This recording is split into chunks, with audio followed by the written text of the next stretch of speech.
The views expressed on this program are not necessarily those of WTJX, its board, staff, or underwriters. On this episode of Comes with the Territory, even after breaking the law, there's things that help us to be better.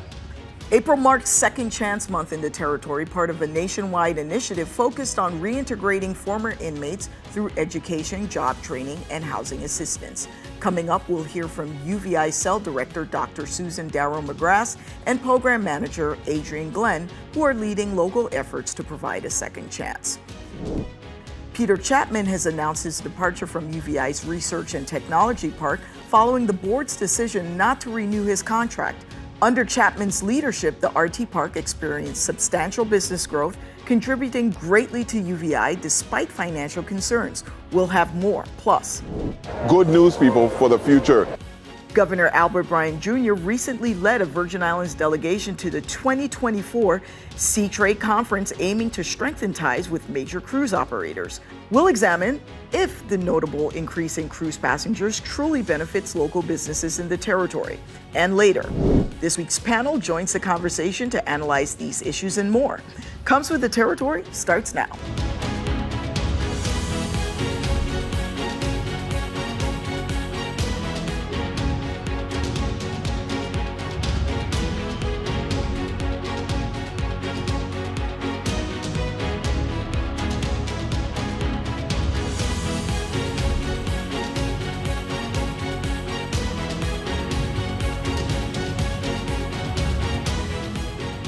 Welcome to Comes with the Territory. I'm Leslie Camise Young. April has been designated as Second Chance Month, a time to focus on reintegrating formerly incarcerated individuals into society in the territory. This observance aligns with national efforts to promote rehabilitation and reduce the stigmatization of those individuals with past criminal convictions. Here's more. Right now, I just try and break barriers. The same place that incarcerate me, I employ that right now. Stephen Hyacinth was among the individuals who shared their personal journeys of transformation during a panel discussion on April 10th. The local event was part of Second Chance Month, a nationwide initiative observed throughout April to support the successful reintegration of former inmates. The University of the Virgin Islands, through its Center for Excellence in Leadership and Learning, has been at the forefront of the local movement. Over the past 5 years, in collaboration with the Bureau of Corrections, UVI has delivered impactful programs to hundreds of incarcerated individuals and those in reentry. These services range from educational programs to job training and housing assistance, all crucial in paving the way for a stable and productive life after release. It's crazy that it's so much resources that we have at our fingertips. Even after breaking the law, there's things that help us to be better. The legislative backdrop for these efforts saw significant development recently. The Fair Chance for Employment Act, which prohibits employers from inquiring about an applicant's conviction history until after they are deemed qualified for the position, was passed by the legislature on March 25th, with local advocates hailing its potential to significantly aid reintegration efforts. I believe this bill be perfect, and it's going to make a difference, and it's going to change people's lives. However, the governor vetoed the bill on April 11th. In explaining the veto, Governor Albert Bryan Jr. wrote, "The Ban the Box initiative is commendable, and I applaud the Senate for passing such a forward-thinking measure aimed at advancing employment opportunities for individuals in the territory. However, there are concerns regarding overreaching components in the bill, particularly the severe criminal penalty for employers and the absence of a cap on damages for job applicants. I eagerly anticipate the approval of a revised revision of this bill. As Second Chance Month progresses, the focus remains on overcoming legislative hurdles and improving support services for those seeking a fresh start." Joining me on set to talk about Second Chance Month and how this initiative is making a positive impact on our community is Dr. Susan Darrow McGrath, Director of the UVI Center for Excellence in Leadership and Learning. Welcome to the show. And joining us for the discussion from our St. Croix studio is Adrian Glenn, St. Croix Program Manager for UVI Cell and founder and CEO of Align Community Incorporated, a nonprofit organization that provides community reentry services. Thank you for joining the show, Mr. Glenn. And let's start with you. Could you give us a brief overview of the local events that you have spearheaded for Second Chance Month and their significance to our community? Indeed. First, thanks for having me. I'm truly just honored to have the opportunity to share in a format such as this. Over the last 3 years, we've sponsored Second Chance Month along with UVI-SEL, the Workforce Development Board, Bureau of Corrections. And it's just, over the last couple of years, a couple of panel discussions, just trying to share with the community the realities of incarceration. A lot of people have this thought and this stigma around incarceration and what it is because they saw something in a movie. But especially in a community this small, we need to realize that these people that are incarcerated are actually your cousins, your nephews, your nieces. They're your family members, they're community members. And we just want to make sure that they understand that we're trying to humanize it, right? These aren't just people locked away in a cage. More than 80% of people that are incarcerated will return to society. And 1 in 3 Americans, adults that is, have some sort of a criminal conviction. So we just need to destigmatize it, especially in a community this small. And that's really the work we've been doing. Wow, that's phenomenal. Tell me something, Dr. Darryl McGrath. How does UVI-SEL work with the Bureau of Corrections to serve incarcerated individuals in the territory? Yes, thank you so much, Leslie, and really appreciate the opportunity to be on this evening's show. We started working with the Bureau of Corrections almost 6 years ago, and we started by working with them on their strategic plan. And from there, we started to grow different initiatives that came out of that plan. So it started with our in-facility education program, starting with the high school diploma course. So we use an online high school program. Quite often, individuals who are incarcerated, they have not had a chance to finish their high school diploma, so we start there. Individuals who might not be prepared for the high school diploma, they are offered adult basic education programs. From there, once we have your high school diploma squared away, then we move on to career and technical education courses or higher education courses. So right now we have students engaged in a number of certificate programs, so industry recognized certification programs, as well as students who are completing their associate's and bachelor's degrees. That's great. Fantastic. Mr. Glenn, tell us a little bit more about Align Community, Inc. and the reentry services that you provide. So at Align Community, we have an initiative called Reset, which is rehabilitate, educate, strategize, execute, and triumph.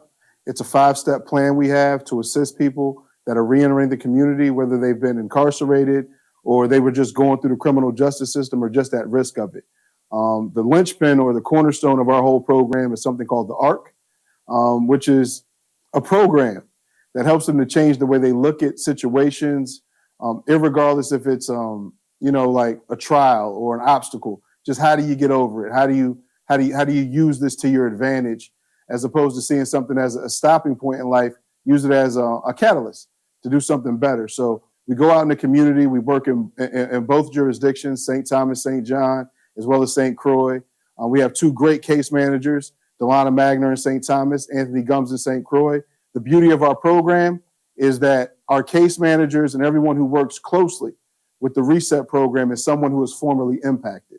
So when people are coming home or they're going through the court system, they realize they're talking to somebody that gets what they're going through. Yeah. And even though we help them with, their cognitive changes, the way they deal with a situation, the greatest thing we do is we offer some reentry coaching, because you think you're going to come home and everything's going to be okay, and it will be, but usually not on the timeline that they're expecting it to be. Yeah. So yeah, we're just here to be a support system to them, because even though your mama love you, once you catch a charge, sometimes it'll be a little different, right? But you need to know you got somebody in your corner, irregardless of the situation, that's going to stand there with you, and that's what we do here at Align.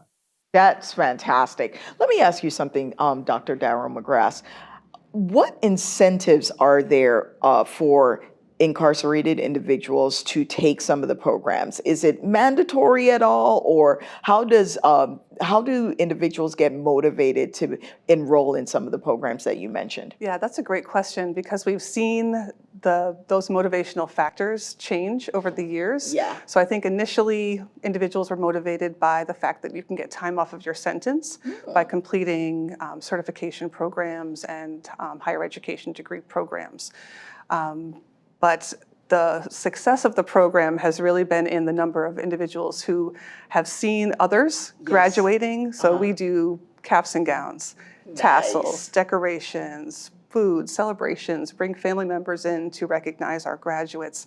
And so through seeing others having that success, other individuals have wanted to join the program. So, I mean, we have hundreds of students right now between the two districts that are enrolled in a number of courses. Great. Now, what are some of the barriers to reintegrating individuals into the community? And I'll ask you, Mr. Glenn, and then I'll come back to you, Dr. Darrell McGrath. Well, the first thing is the stigma, of just the way the community as a whole tends to receive people once they've been impacted by the criminal justice system. Just using the word convict or prisoner or jailman or whatever people want to say. We tend to use the term impacted by the criminal justice system because we do realize that if you live in a community that's economically strapped, you tend to see more police officers there, right? So more police officers there, they're going to see you doing something wrong. You're more likely to catch a charge. But aside from that, it's jobs, housing, just the simple things in life, right? The things you need to survive and have a real life just aren't as easy for someone who's been impacted. Even if they go try to find a job, that job might pay $17 an hour. But because they've been impacted, the person offering the job wants to give them a cut rate because I got to see if I could trust you first. Reality is the person goes to prison, they do their time, they should come back home, and it's a wrap. They did their time. They don't need to be dinged again. Those are the collateral consequences of incarceration, and we're trying to stop that. Definitely here, we're trying to stop collateral consequences. And let me ask you, Dr. Darrell McGrath, your education and the programs and the certifications that you offer, how does that help to combat some of those barriers that Mr. Glenn just mentioned? Yeah, and so that's the nice thing about having the connection with the university is that individuals, as they're transitioning out, they can come on campus to continue their studies if they're mid-program, and they can meet up with Mr. Glenn on campus, as well as our case managers, and they can continue their studies, which is great. I want to talk about a little bit about the monthly public reentry action group. Can you tell me about that, Mr. Glenn? Yeah, it's a combined effort, a bunch of different organizations, nonprofit, for-profit, government agencies, just trying to find a way to make sure we're bridging those gaps for people that are coming home. It's really made all the difference in the work we're doing here. That's the first thing I got involved with when I got here. It's kind of how I met Doc Sue. That's what I call her. I call her Doc Sue. She's like my big sister. I heard you have a nickname too, AG. Yeah, they call me AG. Nobody calls me Adrian. So if you see me in the street, say, "What up, AG?" And I'm out back. You say Adrian, I might not hear you. But I've been working with Doc Sue and a bunch of other great people, just coming together, trying to pool the resources, whatever we have to help people out so that other people know. Actually, last week, there was a gentleman who was impacted, and he was trying to get him back home, an older gentleman. And he was having a problem with housing and all these other things. But a couple of people who are part of the Reentry Action Group got together, went to court with him. He was actually released that day because the judge was like, hold on, I didn't know y'all were working together like this. I've never seen something like this. Yeah, give him another chance. So it really means a lot. That Reentry Action Group is major. And if you're not a part of it and you want to be a part of it, get with us, man. We need all the help we can get. Wow. Tell us a little bit more about the group, Doctor. I'm going to tell you a little bit more because and thank you so much, AG did a great job explaining, but we have a reentry housing work group that also meets. So housing, that's been our biggest challenge with reentry. So we can do a great job with education, with workforce development, finding someone a job, but if you don't have a place to live, you're more likely to reoffend. And so the reentry housing work group meets on the third Thursday of each month. And because of our actions there, we've gotten involved with the Continuum of Care on Homelessness. I'm now an elected member of that board, as well as Peter Abrahams, our assistant director at the Bureau of Corrections.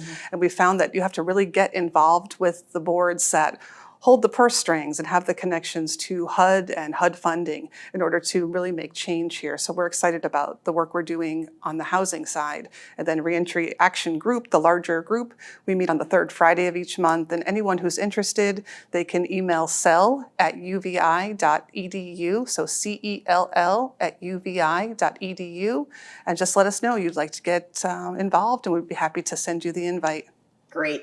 Recently, there was the governor vetoed a Fair Chance Employment Act that was passed by the legislature on March 25th, and the governor vetoed it on April 11th. How do you think this would have helped the cause that you advocate for, this legislation? Right, and it's really not too different from the laws that are already on the books, but this would just increase that visibility and understanding amongst employers that you can't just do these kind of blanket denials for employment and the background screening before you've actually had a chance to interview the person and give them a chance. So for us, it's very important that that legislative bill does get passed, and we're hopeful with Senator Donna Fred-Gregory that she'll make any necessary changes. She already had full support from the legislature, passed unanimously. Mr. Glenn, how can local residents get involved or support successful reintegration of formerly incarcerated individuals? The most simple way to do it, love. Love. You know, go out there and love on people, give them an opportunity. But if you want to get involved, you can always email info@align340.org, and we'll get back at you and show you some more like strategic ways to do it. But the most important thing is to, let your biases fall down. Give people an opportunity to rebuild their lives, because that's all they're trying to do. Because if you don't give them a chance to rebuild their life, you almost force them to do something that you don't want them doing in your community. You know, it behooves you to help people put their life together, because all of us, right? It doesn't take much for you to find yourself impacted by the criminal justice system. I am a pastor, actually, right? Beulah AME Zion over here in St. Croix. And the word tells us that we're supposed to help people. We're supposed to be there for people. So just treat people the way you would want to be treated. You know, don't judge people for their past actions. Give them a chance to change and be better. And I say those things as a formerly impacted person myself.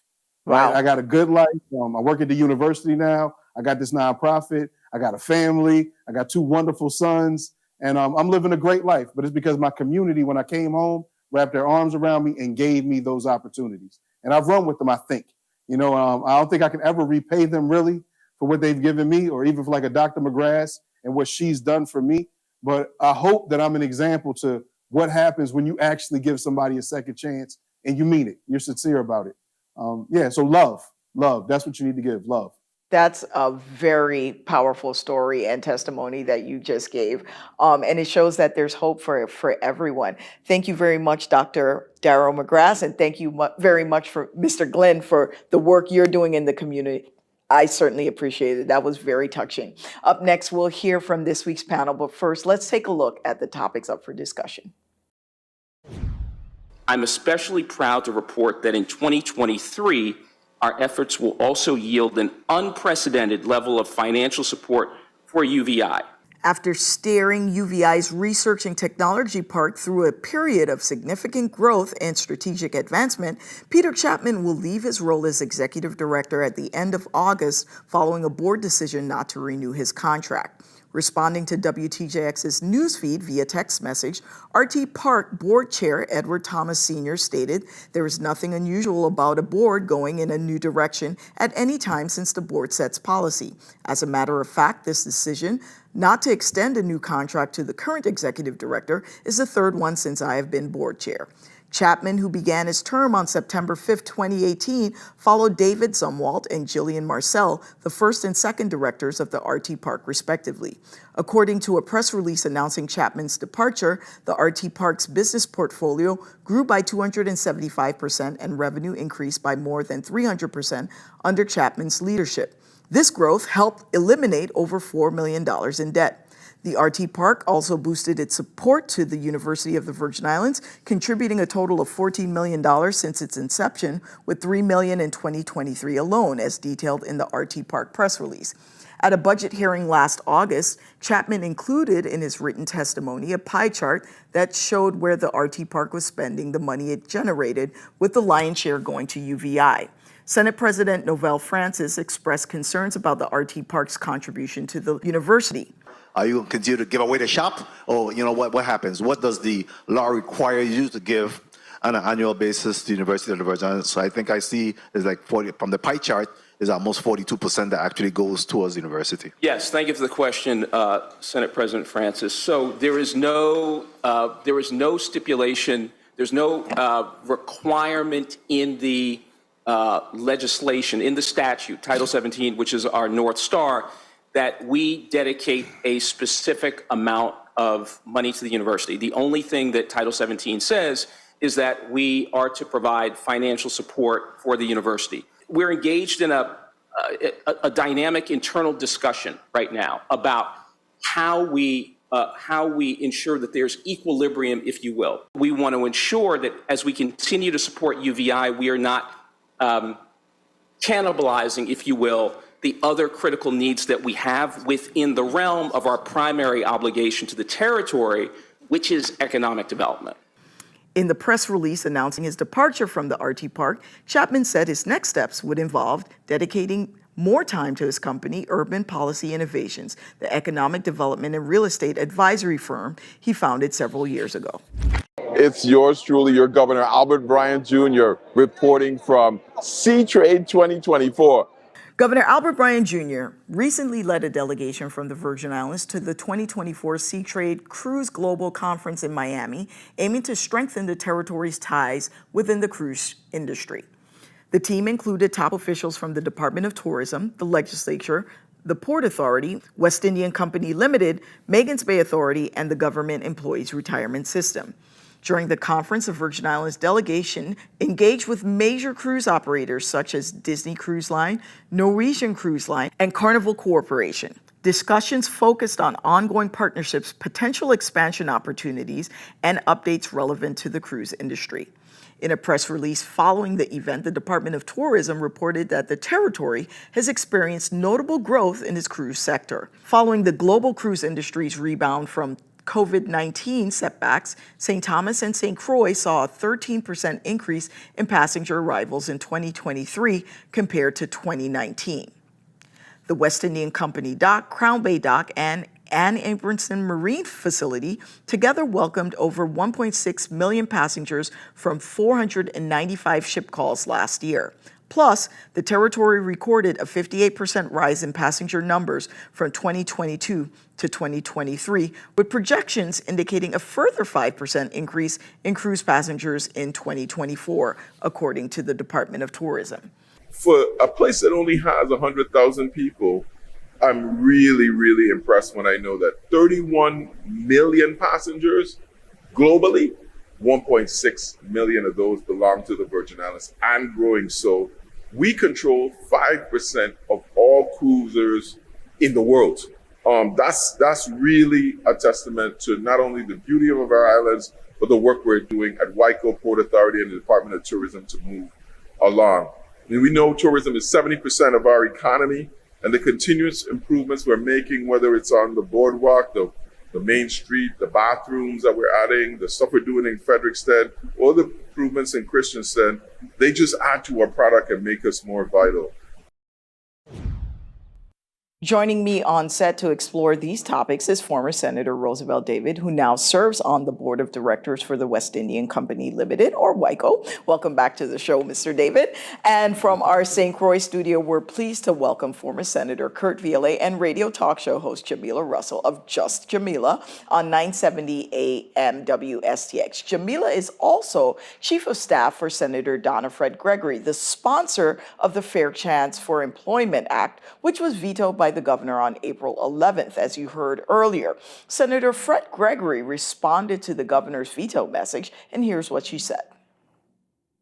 I'm a bit confused with the governor's veto message. He noted that the criminal penalties on employers were too severe, and there's no cap on the damages that the employee can recover for violation of the Band Act statute, which that's what we're talking about. But I'm here to tell you that these two provisions already exist in law, 24 VIC section 468. So vetoing the bill merely because it contains language that is already part of existing law, strange logic for me. I have the legal counsel and the legislature looking closer at it. If there's an overarching issue with the penalties that's currently in the existing law, I have no issue with, having a conversation and collaborating on us possibly reducing the penalty. So that's something I'm willing to do. But if it becomes necessary, I am all in for overriding the governor's veto. Senator Fred Gregory also issued a press release to the media, and the governor responded. Jamila, tell us how everything went down. I think the senator spoke clearly about what happened. The governor vetoed the measure, and the senator issued a press release in response to the veto, making clear to her constituents and the people of the territory her position on the vetoing of Bill number 35.0115, which is called the Fair Chance for Employment Act. And I think the press release speaks for itself in that she's open to collaboration if needed to address any issues that may potentially be there. However, the measure passed unanimously in the Senate, and if need be, she's prepared to move for an override. The message contained in the veto letter was, problematic, unclear, and it seems like there must be some further discussion because clearly there is noise in the conversation. But I think there is a path forward, and I think that we're in the Fair Chance Month. April is a second chance month, or rather that's what it's called nationally. And I think our focus should be on making sure that we implement legislation in a territory that allows for people who were previously incarcerated to have a fair pathway towards being employed and becoming productive members of society. We're a nation of second chances, and the Virgin Islands should be no different from the 36 states and jurisdictions across the nation that have similar legislation. Roosevelt, I'm going to come to you. You have the governor's response and the senator's press release about the veto of the governor. What's your take on the situation? I quickly read this a moment ago, and I don't see any malicious intent anywhere here. As a matter of fact, the governor applauded the intent of the legislation because he himself believes in second chances.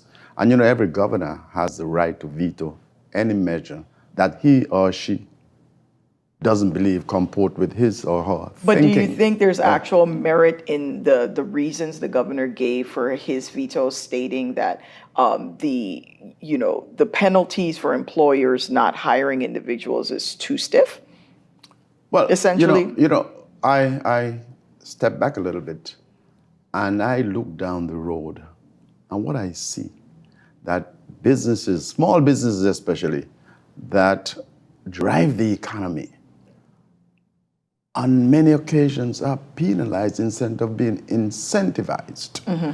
And I could understand the governor's position on this. And I think when he mentioned, I'm willing to collaborate, let's work this together. And it's a good measure going forward. So I don't see any ill will or ill intent in his statement at all. But to an adjoining point, I'm going to come to you, Mr. Viale. We know that there's severe shortages, staffing shortages in the territory, and this legislation actually attempts to help employers by providing them with additional individuals. We just had a conversation with our panelists talking about the reintegration efforts that are being made, the education efforts that are being made within the Bureau of Corrections, along with the University of the Virgin Islands, to help prepare formerly incarcerated individuals to integrate back into society and to actually be ready for these positions. Is that the approach we should be taking a look at, Mr. Viale? Well, first to talk about the bill. If you look at the bill actually replaced a section in the code. It was a repeal and replace. So the bill in its entirety replaces that particular section. The section that was spoken about by the governor in reference to the penalties and the cap, it actually already exists in the code. So by vetoing the bill, that section is still presently in the code. We speak to the penalties, and I think the penalties, when I read it a little while ago, it was $200 or actual costs and attorney costs. So you got to look as to what presently exists in the Virgin Islands Code, and then you need to look at the bill, and then you need to analyze as to whether or not the discussion is that you want to remove the penalty clause altogether. But by vetoing the bill, the penalty clause is still in the Virgin Islands Code, so there's actually no change. And then I checked the 465B, and the language is different to what is included in the veto message, and there's no 465B in the new bill. So the 465B is non-existent in the new bill. So then the question would need to be asked as to whether or not the governor is saying that he wants 465B to be back in the bill, and the 465B speaks to conviction. So I think that definitely all parties need to sit. But I would also say that I didn't watch the particular hearing, but I'm sure that the Department of Justice was invited to the hearing and other stakeholders. And I wish that at that point, they had made the recommendations so that the amendments could have been made on the floor before it was voted on. I really appreciate that research and that insight that you just offered, because it's very helpful. Jamila, having heard what the points that Senator Violet just made, what do you think is the path forward outside of just sitting down? Logistically, what parts should be added, taken out, and what is the language that you think is optimal to proceed forward with having this become law? Well, let me just make one thing clear. Amendments were made to the measure. Amendments were offered by the Department of Labor, and those amendments were taken into consideration and made part of what became the final measure. Again, I think that it's a matter of interpretation, and discussion may be needed because there's reference in the veto message itself that speaks to something that isn't existing in the measure. And I think that in the senator's press release that went out, she indicated that she's open to collaboration and working to find out specifically what would be needed or what is being what's maybe seeming problematic to the governor and his team. However, I think that at the end of the day, the ultimate, the true measure and the duty of the legislature and of the administration is to ensure that individuals who were previously incarcerated have a fair opportunity to redeem themselves. And we have to remember that, a mistake shouldn't be an anchor that drives an individual into poverty and have poverty be their life sentence. We should make sure that we give them opportunities to become better citizens and to become valuable members of our society. And I think, there will be a meeting of the minds, and if an amendment is needed, an amendment will be offered. And, I am not the senator, but I am almost certain that there will be discussions in the weeks ahead to make sure that the measure and the intent of the measure is carried forward. We just saw news about the RT Park, Peter Chapman, the executive director, leaving and the board opting not to renew his contract. However, there are concerns with the RT Park's financial future and the contributions that they're making to UVI. Apparently, they were very substantial. We saw an interaction with Senator Novell Francis and Mr. Chapman saying that a lot of the funds being generated by the RT Park is given to university. I'm curious to hear, based on your experience, Roswell, what you think about this move by the board, and what does UVI's continue to benefit from the economic activity that's been generated under Mr. Chapman's leadership?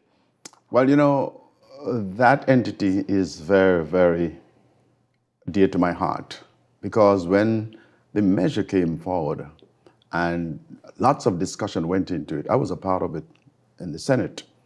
And it has grown. It has had its problem, had to be funded by the central government for many, many, many years. Now it's up and running, I understand, and that this gentleman, Mr. Chapman, is being praised for the kind of monies that had been raised and what have you. I don't believe I have enough information to say whether he did a good job, needed to go, or what have you. But the question I ask, did he meet the goals that was set by the board? And those board members, I know most of them are reasonable people.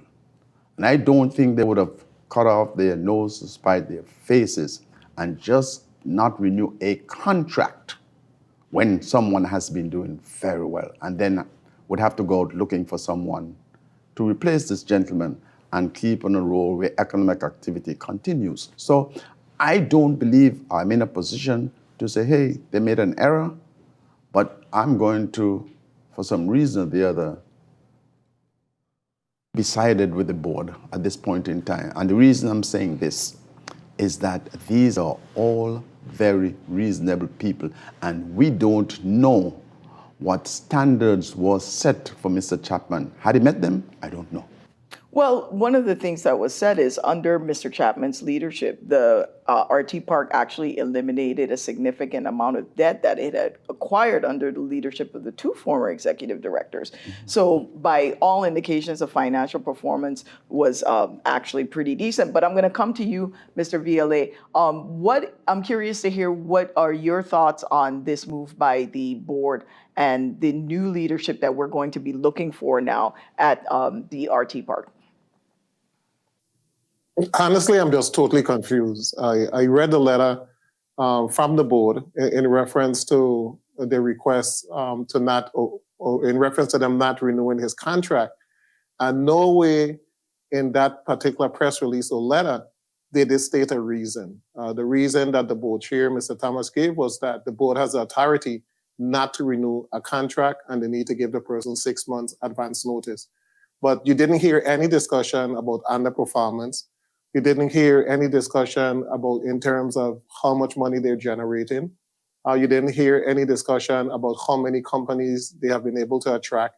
And if you rewind to when the last CEO, Marcel, was there, the RT Park was losing money. We were not attracting any new companies to come to the Virgin Islands. The university were barely getting any funds, if getting any at all. There was a large debt. And now a couple of years after, from I think 2018 to now, the university was going to generate some $2.7 million this year from the RT Park. And if you look at the total monies that they have collected from its inception in 2005 to 2024, they have collected 13 million. They were getting 2.7 to 3 million this year, which is almost 25% of what they have collected in 19 years. So you have to have a justification as to why are you going to get rid of somebody that's performing. And the justification cannot be that you have the authority to do such and you're exercising that authority. Because we might go back to the entire thing being literally mismanaged. The last person, she was hiring contractors that were off island. There were barely any local employees. Now you have a team of employees at the RT Park, local young Virgin Islanders that are working. So I don't understand the rationale with him being asked to leave. I just can't understand it. Jamila, let me ask you, what do you think the future of the RT Park is with this sudden change in management and the points that Mr. Violet just made? It seems like Mr. Chapman could probably be credited as being a turnaround agent at the park. What do you think lies in store for the RT Park? And that's what I was thinking, maybe. And I haven't had any discussions with the board on this, but there's a period of time where you bring in somebody to turn around the operations to then hand it off to another person. I don't know if when the board brought in Mr. Chapman, if that was their intention. Let's bring you in, you do the turnaround, you become the change agent. And once you've done what you've needed to do and we're set on the, pardon the pun here, but we're set on the right course, then we can navigate the waters from here on in. I am not sure. I think that because of that, and I think Mr. Chapman issued a multiple-page press release discussing all that he's done, and I think that was done in an effort to do exactly and to raise the questions in the community about why the board decided not to extend his contract. Having come from an HR background, I understand that legally no position is, given to a person. You're brought on for a period of time. You fulfilled your contract. Legally, the board can opt not to renew that contract, and that's within the board's authority. However, I think in the territory where we've seen where some directors have come in under the authority of a board and hasn't done well, and they've underperformed, and we continue to be plagued with the same issues. When we have somebody who has seemingly turned around an entity and has been doing positive, it begs the question as to why would we get rid of that person? And I think it's a valid question to ask, and I think that the board should answer the question to the public as to what direction they want to go in now that Mr. Chapman wasn't able to fill and lead the RT Park in. Understood.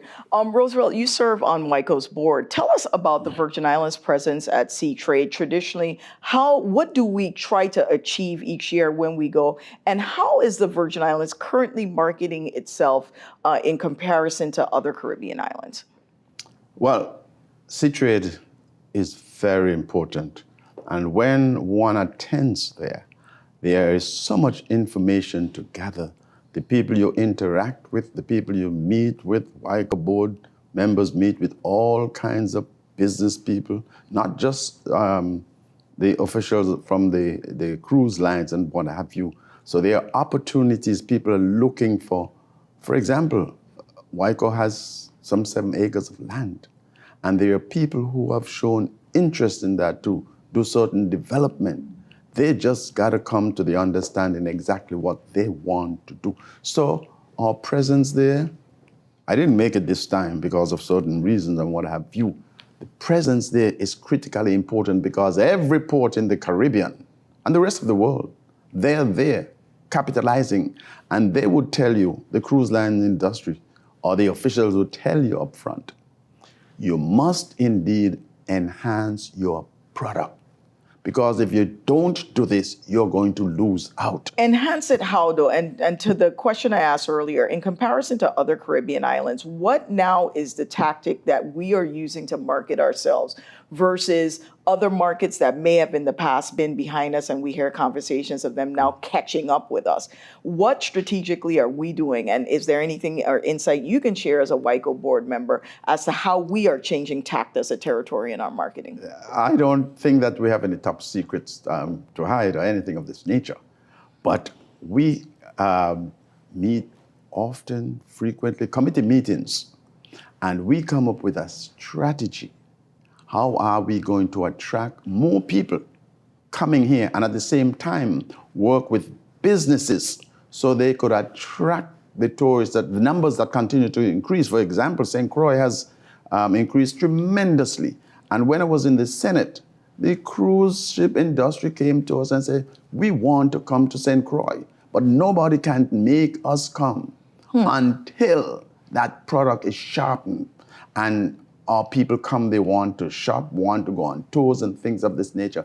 So most people, most markets, they keep their strategy to themselves because they don't want anybody to compete with them and take away what they have and beat them at it. Mm-hmm. And so we have a number of things at stake right now that we are reaching out to the cruise lines with, and a number of them are interested, and I see where the people, particularly the vendors or the shop owners in Havenside area are going to be benefiting big time with the kind of work that WICO has been doing. Mr. Vielle, I know you've attended several C-Trade conferences. Governor Bryan said that the Virgin Islands now controls 5% of all cruise ship passengers in the world. Do you think that that metric is one that we should be content with, or one that we could possibly do better with? And to the question I was asking, Mr. David, how do we differentiate ourselves in our marketing efforts from other Caribbean islands right now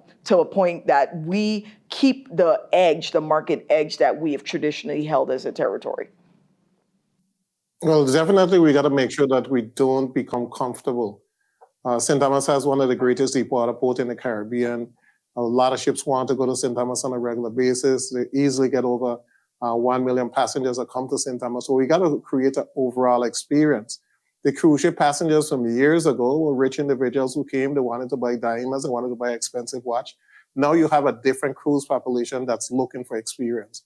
So as much as possible, we got to look at the product that we're offering in the Virgin Islands, and we got to redefine that product to meet the demands of the new passengers. The passengers are looking for cultural experience. They're looking for an experience where they're able to interweave with the people, the culture, sample the food, go to a beach and see how people live on a regular basis, party on a regular basis at the beach. So I think it's time for us to redefine exactly what we're going to offer the cruise ship passengers. I looked at Magens Bay, one of the most beautiful beaches in the world. You know, and I really think that the product there could change a bit by having local vendors that go there and sell Johnny cake and pate and fried fish, and have the tourists come and drink a coconut on the beach. We got to think in terms of moving forward, because what we're competing against now are cruise ship or cruise lines that are buying islands and are purchasing a port, and they're putting all the money into developing those ports. I've been to the private island for Carnival. I've been to the Dominican Republic, their private port, and you don't want to see these places. I mean, they're beautiful because they're spending a tremendous amount of money because they own all the stores and everything else. So Frederick said is now beginning to become an item, but we need to enhance the port. We need to make sure that we resand the beach, that we keep the area clean, that we develop that entire area when they come off the ship, because when you're coming in, it's the most beautiful scene that you could any cruise ship passenger would witness. But we have to make sure that overall product is maintained and continue to be expanded and improved. And I would like to see a plan for the development of the Annie St. Pierre, the surrounding area, and also a plan for Crown Bay. But I think the plan is already kind of in place because Dow has been working closely with Royal Caribbean. It's almost like you're reading my mind. My question to you, Jamila, is should all the ports in the USVI adopt a unified strategy? I think that they should. I had the opportunity to attend Seatrade. This was my first Seatrade. And, you know, my takeaway from Seatrade was almost exactly what Mr. Vialet just spoke about. All of the cruise lines spoke about having an experience, making sure that the cruise passengers, before you had very wealthy people that could only afford to cruise, but on cruises now you have various, people with various disposable incomes on these ships. And we have to make sure that we have experiences, authentic experiences for those passengers. And what I saw that was missing at Seatrade was the need for our local vendors, our local tour operators, our local places that offer authentic experiences on each of the island to have a presence and a voice at the event so that they can better understand. And another takeaway was that as a Caribbean, while we are competing with other Caribbean destinations, that we also have to market the Caribbean collectively. So we have to, as an area, as the Eastern Caribbean, we need to be able to market ourselves, work with the other the nations and the islands within the Caribbean to market ourselves, because the more we market ourselves together and then have individual experiences from each of the island, that attracts the cruise passengers to come here. What was very surprising to me was that I learned that China is now, entering fully into the cruise ship fray, and that is going to bring some uncertainty. So as a local destination, we need to work collaboratively to make sure that the WICO and the port and the Department of Tourism have one marketing strategy for the territory to attract cruise lines to our shores. And then as a territory, we need to work closely with our Eastern Caribbean neighbors to make sure that cruise lines, because those are 5 to 7 day cruises, that we work with our neighbors to attract those cruise lines to the area in general. I need to move on to my next issue, which is a big one in the territory, and it's a perennial one. WAPA, the Virgin Islands Water and Power Authority, recently issued a series of somewhat confusing notices to residents about rotating power outages that were necessary to prevent island-wide power shutoffs. Now, the reasons for these rotating outages were different between the two districts. Here's more. For the St. Thomas St. John district, the rotation schedule was due to the delay of diesel delivery because of the marine weather. The vessel was essentially stuck in Puerto Rico and was unable to get to St. Thomas for the expected delivery. So with that in mind, we advised the public that we would instill a rotational outage schedule beginning on Saturday, April 13th. Fortunately, once we did receive the fuel delivery, we were able to reduce that rotational schedule, and the outages only lasted Saturday afternoon. For St. Croix, we anticipated that we would have reduced generation capacity due to several generation units being offline. Initially, that was expected to happen on Saturday the 13th as well. That schedule was updated and we postponed the outages to the week of April 15th. We do have a rotation schedule in place because the several units went offline April 15th.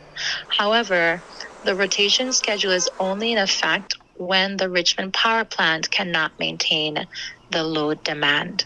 Peak hours are generally from 4 p.m. to 9 p.m.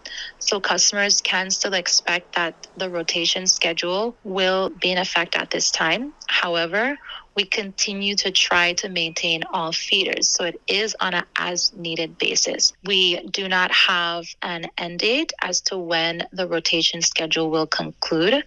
We are working very closely with the Government of the Virgin Islands as well as the Office of the Governor and our partners to identify a time as to when the generation units will go online. But at this time, we do not have that date. Mr. Viale, I'm going to let you decode that one because I listened to it. I tried to listen intently, and I understand a vessel couldn't get to St. Thomas. I understand that there's some peak load issues and some generation issues in St. Croix. What did you get out of that? And how do you think residents took that message? Residents were totally upset. I mean, just everybody was in disbelief and more in disbelief because you actually don't know what's going on. You don't know what's happening. They're saying that these units are offline at St. Croix, but there's no conversation or discussion as to whether or not they're offline because they need maintenance, they're offline because of repairs. There's no discussion. There's no end to the timetable as to when they will come back online. In St. Thomas, there was a fuel discussion. Everything is so vague. It is so vague that I honestly believe that what WAPA is trying to do now is to petition the government to give them some additional money, to pass a measure that would generate some additional funding for WAPA. But there's a lot of issues that need to be discussed, and I think that the Senate need to convene a committee of the whole. We have this present crisis that we're dealing with. We have the crisis with the Vital agreement where they got $45 million from the line of credit. They're supposed to get the next $100 million from the federal government. They've been literally silenced on that particular measure. I think that the monies are supposed to be paid this Monday. It's sometime coming up very soon. So we need to find out overall what is going on with the Water and Power Authority. We brought in individuals. They're paid a wonderful salary. We need answers. Roosevelt, let me ask you, decode what we just heard. I think based on the message, it wasn't clear. Timetables, exactly what's going on. And this confuses people. And oftentimes in the absence of good information, people just make stuff up. And this is what starts the rumor mill going. What is your thoughts on what WAPA presented to the people? Well, I'll tell you this. I'm going to go further back. WAPA's situation is very vexing to me and should be vexing to everybody. This problem with WAPA could have been fixed under Governor Turnbull. He sent a measure to the legislature for a public-private partnership, and it was knocked down. But guess what? This public partnership was supposed to be where Southern Energy was going to be a 75% shareholder. The Virgin Islands government was going to get a 25% share of the company. I remember that, Roosevelt.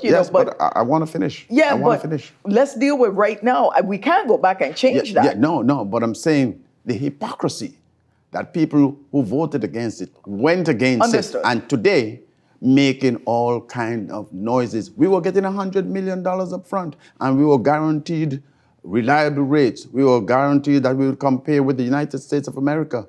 Yet, it was turned down. Now, today, we're suffering, but hope and change is coming with their election.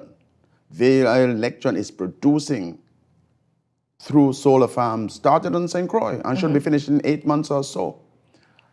Electricity would be sold to WAPA at 13 cents per kilowatt hour. Even if you triple that, it means that it's less than WAPA is charging the and public. we know those efforts are coming on board, and they will help us significantly when they do come on board. Without a doubt, but indeed, But in the interim, the statements that came out were very confusing and still confusing up to now. Needs clarity. But I agree with Senator Vele that the committee of the whole, the legislature should really hold a committee of the whole to get further to the bottom of what's going on with WAPA. Too much money has been invested there, and we have not seen the results. We have not seen the improvement, and it should be vexing to everybody. Jamila, let me bring you into the conversation. I'm interested in hearing your perspective on what we heard from WAPA just now. Well, WAPA's response was what public relations people do. We send out information that's not very vague when we don't have answers, and we don't want to say what truly is happening and why it's happening. Saying something is offline is very misleading. Why is it offline? Is it broken? Or is it offline because we don't have the fuel to have it operate? And I think that to your point, absent of good information, people will make up stories and you will have rumors running. However, I honestly think that sometimes we create crises in the territory when we want to garner a certain action. And we're in 2024 is an election year. We have senators up for re-election. The leadership at the Water and Power Authority understand this. We're right around the cusp of where you're picking up petitions to go file for office, and you're turning off power, and the constituents are going to be up in arms, and they're going to look at the first branch of government for answers and for solutions. And WAPA, understands this to a certain extent, and I think that their ambiguity in their statement is purposeful. I think that it was done with clear intent.